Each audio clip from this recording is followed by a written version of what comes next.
বিসমিল্লাহির রহমানির রহিম। আসসালামু আলাইকুম। আমি এখন চিংড়ি মাছ রান্না করব। পরিমাণ মতো তেলগুলো দিয়ে দিচ্ছি।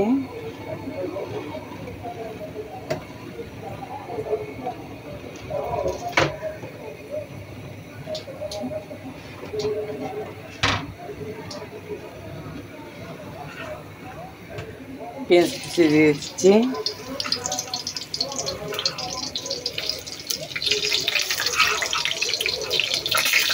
টমেটোগুলো দিয়ে দিচ্ছি।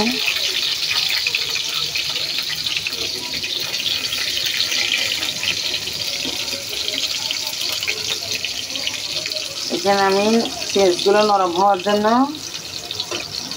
লবণ দিয়ে দিচ্ছি, কারণ পেঁয়াজ যখন তেলে দিব তখন লবণ দিয়ে দিলে একদম নরম হয়ে যায়।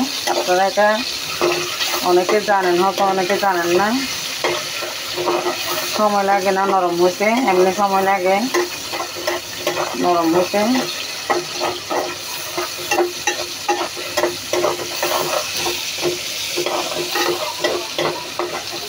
নরম হয়ে গেছে, একদম নরম হয়ে গেছে। এখানে আমি পরিমাণ মতো আটগুলা দিয়ে দিচ্ছি, মরিচের গুঁড়া দিয়ে দিচ্ছি পরিমাণ মতো।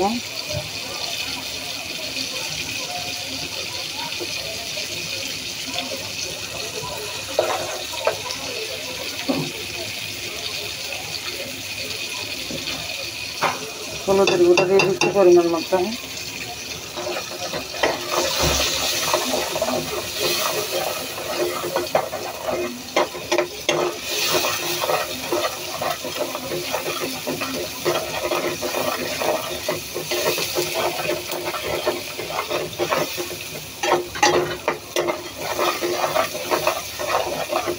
আমাকে লাইক কমেন্ট শেয়ার করবেন, সাবস্ক্রাইব করবেন কষ্ট করে, আমার পাশে থাকবেন আপনারা দয়া করে। আপনাদের সাহায্য পেলে আমি সামনের দিকে আগাইতে পারবো। এই যে চিংড়ি মাছগুলো দিয়ে দিচ্ছি, নাহলে আমি কিছুই করতে পারবো না, কোনো উৎসাহ পাবো না, কোনো আগ্রহী হব না।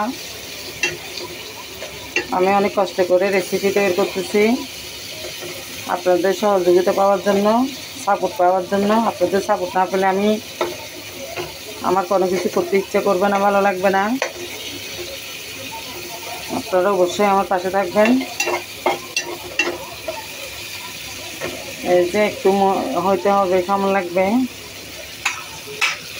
এরকমের মধ্যে রান্না করব।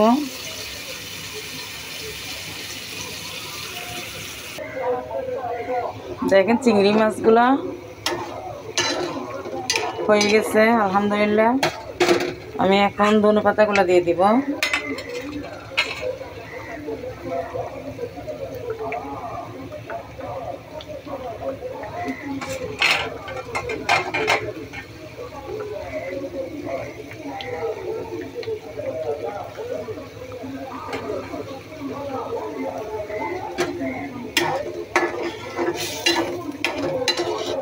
এই যে হয়ে গেছে, আমি একটু ঝোল রেখেছি, মাখা করিনি। হয়ে গেছে আলহামদুলিল্লাহ।